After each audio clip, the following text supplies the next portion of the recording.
Every attack player in a lacrosse team must master the techniques of different methods of attack. The pass and cut play is fundamental to most patterns of attack.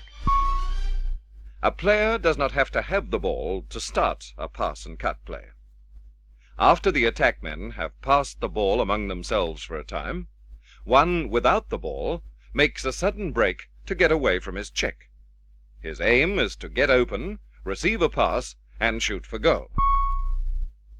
When a player in possession starts the action, he passes to a teammate and immediately cuts around his defense to receive a return pass and carry the ball in towards goal to make a shot or another pass. In this diagram, yellow 4 has passed to teammate 5, cut past his opponent into scoring territory, where he receives the return pass from 5 and shoots. The action must be fast-moving to be effective. Whenever a player with the ball gets past an opponent while retaining possession, he is said to have dodged his man. Every attackman should become skilled in at least one of the game's 5 types of dodge. These are the running dodge. One way to execute this is by feinting to pass. A player who can develop a quick change of pace can use this dodge very effectively. The force dodge. The dodger backs into his opponent, forcing him back towards the goal while protecting his own stick with his body. By watching the opponent's legs, he'll know when he has him off balance. That is the dodger's moment to make the break. He may make several feints to right or left before he sees his best chance to break away. The face dodge. This demands expert stick handling, good body coordination, and perfect timing. The dodger raises his stick as though to pass. As the defenseman reaches forward to check the stick, the dodger dips his head and shoulders quickly to the left, bringing his own stick forward, twisting it in a half circle to keep the ball in the net. Then he swings his right leg forward past the left to stride past the defenseman. The pivot dodge. The dodger moves swiftly towards his opponent. As he reaches him, he wheels on his left foot, making a full revolution. He throws his body forward in the spin, holding the stick almost vertical to prevent the ball from falling out. The toss dodge. As the dodger gets close to his opponent, he flips the ball around him, runs past, scoops the ball off the ground, and continues on his way towards the goal. When a player takes a long shot at goal, the attack players in the ball's path should shield the goalie and try to let the ball pass between his legs. Then they should face the goal in readiness to make a rebound shot. An ideal chance for a long shot occurs when a midfield player gathers a loose ball in front of the goal. As he picks up the ball, he calls, "Go to the crease."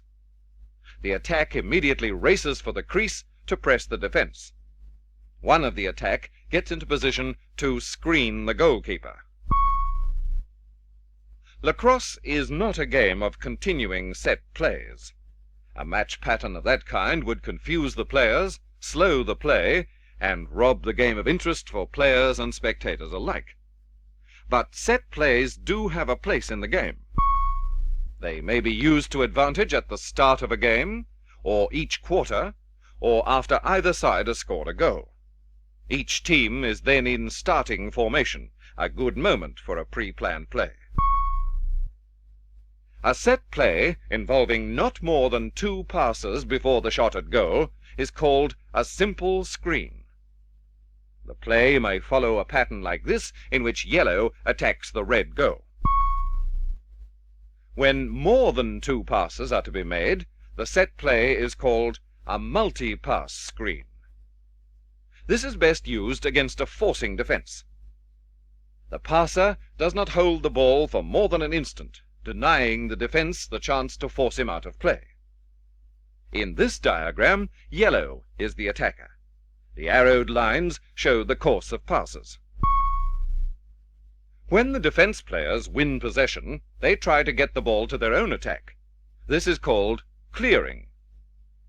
The opposing attack men try to prevent the defense from clearing.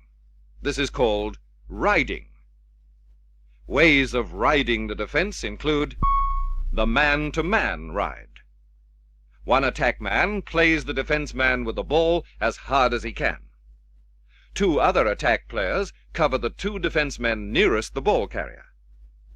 As the man with the ball tries to pass, his opponent rides him by raising his stick in line with the passers to block the attempt. The zone ride. The ball carrier is not impeded until he approaches the center line, where the attack players have raced to form two rows, one close to the line, the other about 15 yards nearer the goal. As the defense brings the ball upfield, the front row of attack men play the ball carrier and the two teammates closest to him. The idea is to confuse the defense and regain possession. Standard ride. The goalie takes the ball behind the goal to start clearing. The nearest close attack man rides him hard. The two other close attack men move out a short distance from the goal, while their midfielders break for the center line. The close attack man on the side where the clear develops plays the first man to receive a pass. The whole midfield move to this side to cover passes to their area. The most common attack formation is two men behind the goal, one on the crease, and the three midfielders in front. The two behind goal men pass the ball back and forth until they can get the ball to one of the midfielders, who take turns at screening each other as they cut for passes.